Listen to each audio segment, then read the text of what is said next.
Hi, thank you for taking time to speak with us today. So I love that there are all new spider people and spider animals in this movie. And since you two are the newcomers, how excited were you to join this world? And what is it about your characters that you're most excited for fans to see? Yeah, man. I was so excited to be a part of this. I love the first film so much, so much. I've watched it so many times. I watch it every Christmas, and with my niece, and so it was just like the fact that it came through. I was like, oh man, I got to flex on my niece real quick. Do you know what I'm saying? Like, so it's like, I think it was that, and then it also just like being able to, they just the guys Kemp, Chris and Phil giving me the freedom to like really bring the real essence of London and that stuff with the character and the fact that character, I found the character funny and Jimmy had great lines and great. I mean, they just let me go, kind of like enjoy it. So yeah, it was great. Yeah, this was a childhood dream come true that I didn't know that I had.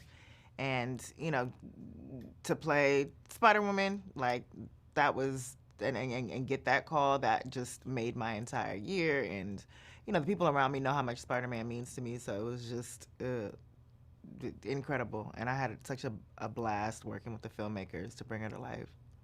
How did it feel to play this character, a pregnant woman? Like, how empowering was that? Thank you so much for your kind words. It was a little intimidating, if I'm not gonna lie. I think I haven't gone through this experience yet, and to portray someone going through it and also kicking people's ass was just like whoa. And I was a bit I was it was jarring to know that this was the version of Spider Woman that they had chosen. And the more I read about her, the more I was able to become her. I was like, oh, she's so damn cool, and she's so um sacrificial in a way. Like, she is the true essence of a superhero, and the fact that she is this mom, um, you know, fighting crime, and also she's superhuman in that way. So I love playing her, and I hope other moms appreciate her too. And I have to say, she challenged my notion. Like, my sister and friends who've been pregnant over time. Sometimes I'm a bit too fragile with them. Like, oh, you've been doing this, or are you going to be working? Like, up until this point, and they're just like, yes, I'm completely fine. Like, I can still operate. And I think about Serena competing and playing tennis while she was pregnant, and all the women who do the extraordinary while they're pregnant and are sort of taken for granted in that way. And so I thought that that was nice commentary. Yes. Hi. Hi, Issa and Daniel. I just wanted to say thank you so much for being a part of this movie. It's so great to see such a diverse and so many layers to representation. But I was wondering if you guys had a chance to record your sessions together, or if you recorded your sessions together with any other castmates. Daniel and I didn't get to record together, unfortunately. That would have been a lot of fun. But I did get to record with Haley and like meet her in person. Her voice, just from the first movie, was stuck in my head, and so I was kind of working off of that. But then when I got to finally work with her, it was there's just nothing like playing off of someone and kind of zigging when they're zagging. So that was enjoyable. Yeah, I didn't get to record with anyone, which was a different kind of challenge. So just by myself. It sounded so lonely. Yeah, the story of my life. No, it was cool. But then like Chris, Phil, and Kemp just like they gave me the lines, and it was fun to build with them. You know what I mean? Issa, you was a badass on a motorcycle. And I just want to know, because I'm a mother of four, I don't know if I would have gotten on a motorcycle pregnant, but definitely I've been on a roller coaster with one of my kids pregnant, and that was an experience. Do you know how to ride a motorcycle in real life? No, I'm afraid of motorcycles. I had a partner at one point who had a motorcycle, a boyfriend who had a motorcycle, and we had to break up because I don't like that kind of danger. So, in short, no, I'm not brave enough to get on a motorcycle. Oh, okay, okay. And Daniel, who would you bring to the red carpet? I know you talked about your niece. Would you bring her with you for the premiere? I think I think she may be too young though. Like, No, what is 5 too young? No, no. I would. I'm gonna step. We're gonna step then. We're gonna step. With my own Okay. family. I say, no, my mom asked for a +5, so I don't know who she's bringing. So we'll see. Okay. It's gonna be a lot happening.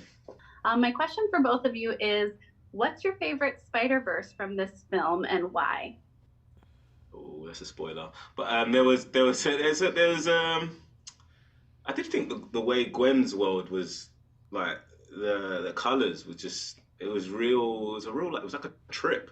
Do you know what I'm saying? And it was just really interested in when she hugged her dad. I mean, like right at the beginning of the film, that like how the colors changed. It was like, oh wow, like it's really. And then when you saw Miles on the subway, I thought that was just so interesting. Like Miles's face on the subway in Gwen's world. I thought that was all the way that was designed was just so interesting. I don't know if it's a spoiler to say that the Spider-Verse. I'm gonna skip this one. I'm very scared. Thank you guys so much for your time. One of my favorite things about the original and then now this one is all the different animation styles. I think it's just absolutely gorgeous how they all come together. But I'd love to know what your reactions were when you first saw the designs of your characters. I was absolutely excited. I thought it was really, I mean, her goggles / glasses are so dope. I want a pair of my own. And I also thought it was really unique that she doesn't have a mask, you know? She is just Spider-Woman, just Drew. They're interchangeable to her, and she's just out here raw dogging the world with her face and saving lives. I thought it was so cool. I can't lie. I thought it was so. I was just like, I felt like I was like, wow. Like you go back to when you started, like even thinking about acting, and you kind of go, you dream or something. Like it was just kind of. I just felt like a kid.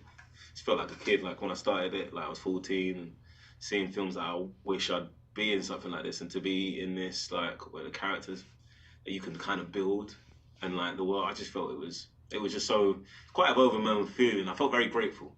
That's how I felt. Thank you. You guys were both fantastic. Thank you. How did you first become involved in the film, and how familiar were you with your versions of the characters before you signed on? I wasn't that familiar with Spider-Punk, to be honest. And it was like and then but when I think Kemp, Chris and Phil and Amy reached out to me, we had conversations about it and told me about the world and told me about where it comes from. I was like, wow, it's amazing. I just wanted to go into it. I wanted to read the comics. You know what I'm saying? I was just like, oh, this is amazing that there's this character that exists like this, Hobie Brown. And yeah, so it was great. It was a great discovery. Yeah, I was familiar with Jessica Drew, but not this particular arc. And, you know, just tried to read more about it and learn more about it and hear from Chris, Phil and Kemp, like what the intention was behind this character. And then, you know, saw the parallels with Gwen's need and Gwen's desire for a mother figure, a mentor figure. And so I thought that was such a brilliant touch. And yeah, when I got the call to be a part of this, you know, I screamed. I was so excited. It's a dream I didn't know I had. I love the Spider-Man world so much. So, you know, to echo Daniel, I was super grateful and just excited to dive in. Hello, guys. My question is more about diversity. And what I love about this film is that we can see characters speaking in Spanish, which I love. I'm wondering if you guys picked up something, you learned something in Spanish for this movie. No, but I did. I love that the movie, you know, just unapologetically had the characters speaking Spanish. I've been learning Spanish on Duolingo for 6 years now, and the level has stayed the same, unfortunately. But I'm gonna get there. I need to just go to a country. I need to have a speaking partner, and then I will master it. Hola, ¿qué tal? Oh, bien, ¿y tú? Bien. Okay. Bien. Got it. Bien. I got a C in Spanish at school. I took so French. I'm great. I can't even lie. I go to Mexico and flex. Oh, wow. You are doing great, guys. Very good. Keep going. Thank you. Can you tell me a little bit about what the creative process looks for both of you in terms of getting into character? The process was really, really collaborative. The filmmakers, you know, you go into a session, several sessions, and they would kind of just talk you through what the scenes were, what the intentions were, and you know, obviously there's stuff on the page, but there's just also things that you don't know, and so it was a lot of talking back and forth about their vision for the film and what had changed. So it was a kind of an ongoing process, and then even in finding the voice, I remember that first session, I went in thinking, going into it thinking of like how I thought a superhero should sound and how I thought Jessica Drew would sound, but these are humans who have these powers bestowed upon them, and that was something that I had to kind of process and just, you know, get into. And then when I actually saw the character, something, you know, kind of unlocked in terms of trying to portray her. Yeah, I sat down with Phil, Chris, and Kemp, and we just spoke because it's a different kind of process. Like, you don't have the full script; it's still working on. So you wanted to, like, I wanted to sit down and talk to them. And go, what do you need from me? You know what I mean? Like, how can I serve this? You know what I mean? So it's like, and we just spoke about the character, and I wanted to make sure that what kind of London person, what kind of British guy was he? And I wanted for it to feel authentic but still be global and accessible. So like, just, yeah, they gave a lot of space to collaborate and find it even on the day when you was in a recording booth. What was the toughest part of making the film for each of you?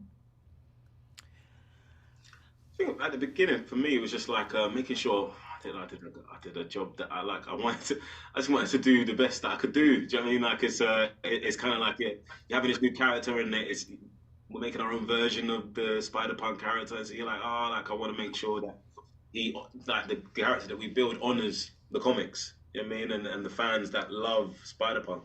So I think that just at first is like really start building the voice. It's kind of like, oh, okay, cool, and then you get to a point where, like, oh wow, like, this is really fresh, and then you build and go, and then you start having fun. So that was the hardest bit. It's like just before you find the voice. Yeah, and I think for me it was it was just not having a sense of what the space was. I think it's one thing to, you know, like, you're just using your voice to convey, but for me so much of it is just like, well, where am I? What exactly am I doing? Who's to my right? Who's to my left? Even in terms of comedy, like, and improvising, I'm like, oh, I don't necessarily have the full picture of what this character looks like to comment, and so like, I think when I did have the opportunity to, like, actually even read with Haley, like, that was so fun and so different, but it just challenges you in a way that I was absolutely up for, and it's so fulfilling to see what comes out of all the sessions that we have, because they have the filmmakers have such a clear picture in their mind, and it's cool that they're obviously adapting to what you give them. So this was a fun process. Thank you, everyone. That concludes our roundtable. Please say your goodbyes and then exit the room. Bye, you guys. Thank you. Bye. Bye. Thank you. Thank you so much. Thank you. Thank you.